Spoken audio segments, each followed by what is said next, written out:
What is up, my fellow Chibits? Today, I'm here to bring all of you the weekly manga chapter review of One Piece. Now, am I the only one that took a moment to realize how long this chapter of One Piece was? Like, hear me out. Usually One Piece chapters, they have a lot of information, and usually you could take a little bit to read it. Usually you can. But, when it came to this chapter, it felt like this chapter, honestly, was way longer, like 2 to 3 times the length of a normal chapter of One Piece. I felt like I was actually watching an episode, like a big episode like you would see from a normal anime, because that's just how much content you got from this chapter.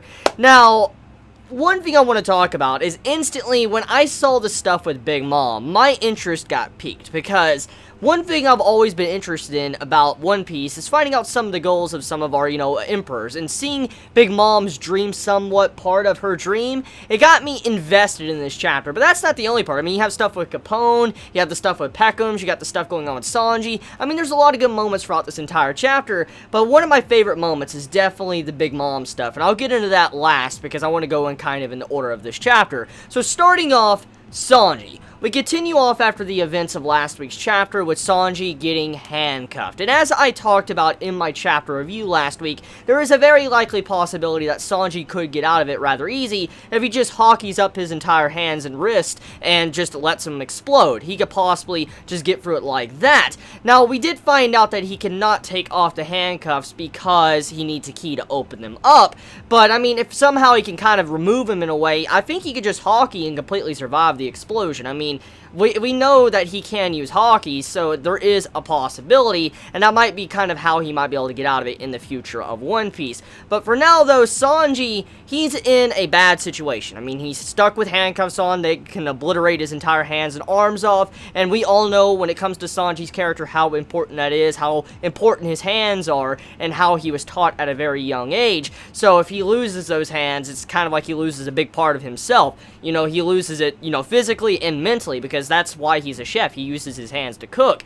So, getting a little bit deeper into that, we have a little bit of a flashback at the beginning with Sanji, and it really brought in some of the feels at the beginning of this chapter, because it's been a while since we've seen Zeph, and Zeph pops up in a flashback. We don't get to see his face or anything, but you know who it is. You can tell by the peg leg in the panel and the earlier part of this chapter, and it made me sad, because, you have it to where Sanji's thinking back on his, real father, someone he really cares about, someone that raised him, and it just goes to show you the distinct differences between, Sanji's blood father, and then it's someone that raised him and taught him a lesson of how to be a chef and stuff. Just seeing the differences, it's a very sad thing, and what Sanji had to deal with as a kid, and how he was raised, and how his life became even better once he met Zeph. And, oh yes, one piece of dialogue in the flashback was when Zeph was talking to Sanji, saying, is that all you know how to do is fight with your hands? And I really like that dialogue, because once more, it goes back into some possible foreshadowing that Sanji could eventually use his hands in combat in this arc. He might get to the point where he might fight, or he might be forced to fight with his hands, and he won't be able to use his legs or something. Something like that might happen in One Piece. Maybe the reason why Sanji doesn't want to put hockey on his hands or arms at all might be because he feels like, once again, it might be used for fighting or combat. That might be one of the reasons why he decides not to break the handcuffs, is probably because of that. I mean, it could be. I mean, it could be a stretched reason, but I'm just throwing it on out there. But moving past that, though, getting into the second part, the next part of the chapter, we move over into Brook and Pedro and seeing what they're currently doing while they're on the island. And from what we found out is that Pudding, she did not set up the Straw Hats. From what we can see so far from this chapter, which many have concluded, even myself, we all were thinking that Pudding had to set up Luffy and that because of what's happened in the Seducing Woods, and that Pudding has to be kind of evil. There's something going on here. But clearly, no. Pudding wanted to get over to where Luffy and them were, but she couldn't because she was being stalked, thanks to her handlers, people that were watching over and making sure she couldn't leave their sight. So, what we got going on here is that somehow the information leaked. Somehow, the information on the Straw Hats being on the island, being in the Seducing Woods, and also Peckham's disappearing, it's all been leaked. And Big Mom and all of them know about it. And that's the question that is raised right now. Who is leaking this information? Because clearly, it's not Peckham's, because they don't know where he's at in this chapter, and he supposedly gets killed. I'll say that for a moment. And then after that, too, I mean, you have it to where everybody seems to know that the Straw Hats are there. They just can't find Pedro or Brooke. So this raises many questions. How are they getting their information?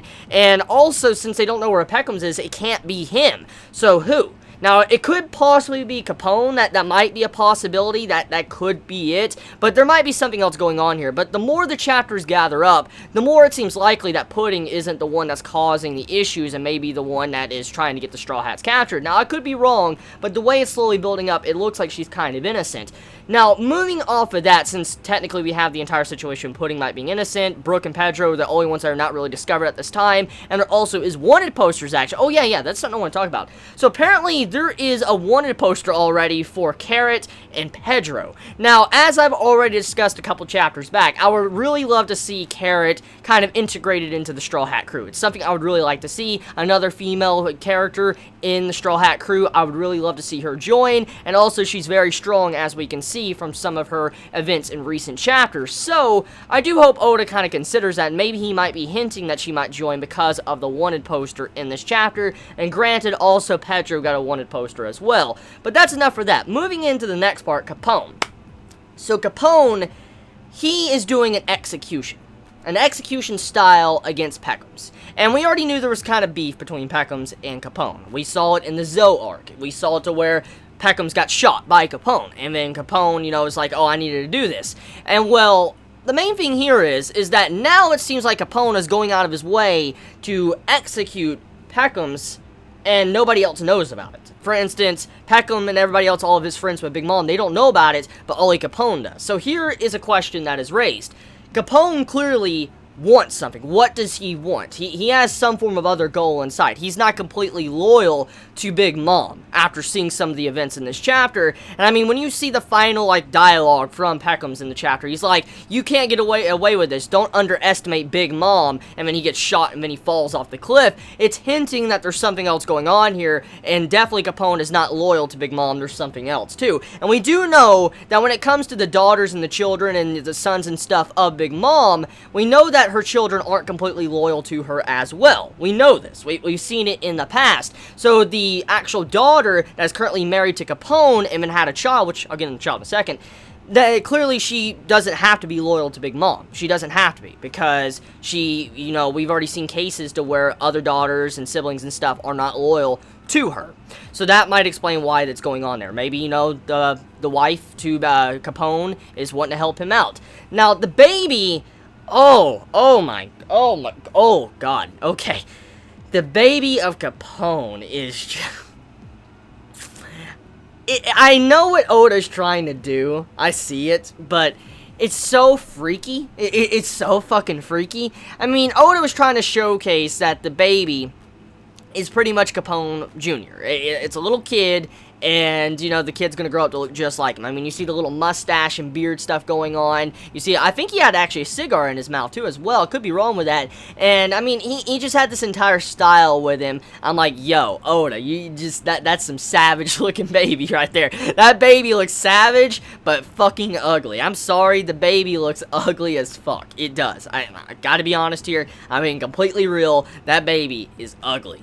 Now, moving off of that subject, we move over into supposedly what is going on with Jinbei. Jinbei apparently backed out and got cold feet towards Big Mom. He didn't do what Big Mom wanted. He backed out and he became a coward, and he didn't actually quit Big Mom's crew. So something else is going on there. There's not much information at this time. We don't know necessarily what is going on, but he might have some other plan in mind. And knowing Jinbei, he's not going to give up trying to join the Straw Hat crew. He's just way too important of a character. We know how much he cares about Luffy. It's just there's no way he's going to back out. If he got cold feet, it's for a very good reason. A very, very good reason.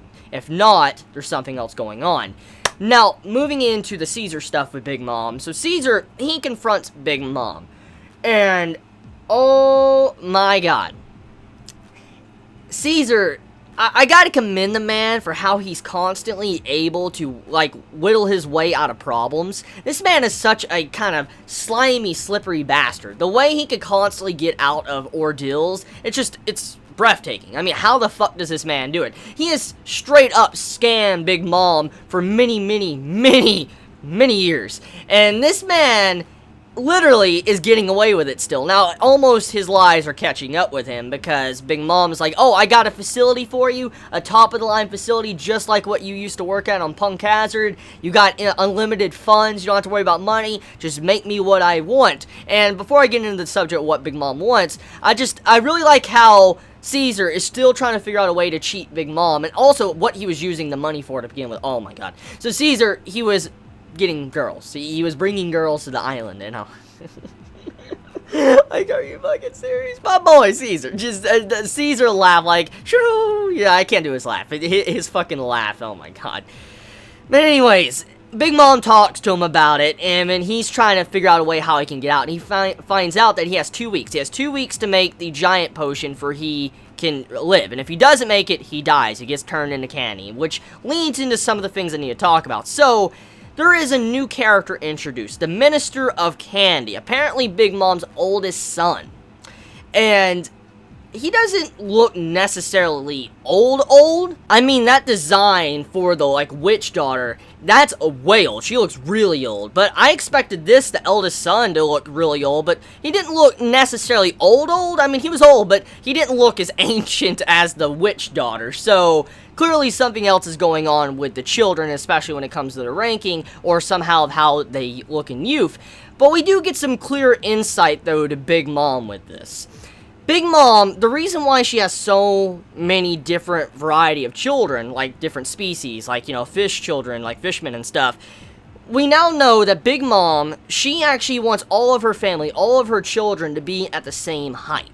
For instance, the same height for Big Mom can look at them at eye level and actually eat and sit at a dinner table. Kind of like, I think, Oda was channeling his inner Toriko. I think that's what was going on here. Like, Oda was definitely channeling the inner Toriko, because the way Big Mom just said that, and it was like, oh, I want us all to be able to sit at a dinner table, eat together, stay perfectly eye level, that's my dream. It kind of adds insight to her character, but a lot of mysteries too, because, I mean, look, Big Mom, she killed her own son many chapters ago, and I'm like, yo, like, that was pretty fucked up and savage just to see how Big Mom would do something like that. It makes you wonder, if she does care about her family, what is really going on here? I mean, it seems like it's more of a twisted relationship with her family compared to Whitebeard. As we know, Whitebeard, he just wanted a family. He was a dad to all. And maybe Big Mom wants something similar, but it's twisted in a way that's more corrupt or darker, and I feel like that's kind of what is going on here, and where Oda is currently taking Big Mom's dream at.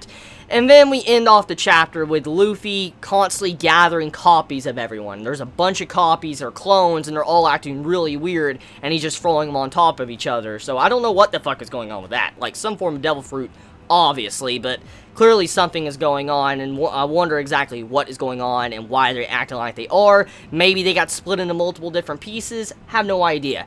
Anyways, let me know your thoughts in the comments below. You all have a wonderful day or night wherever you live. Please be safe. Chibi out.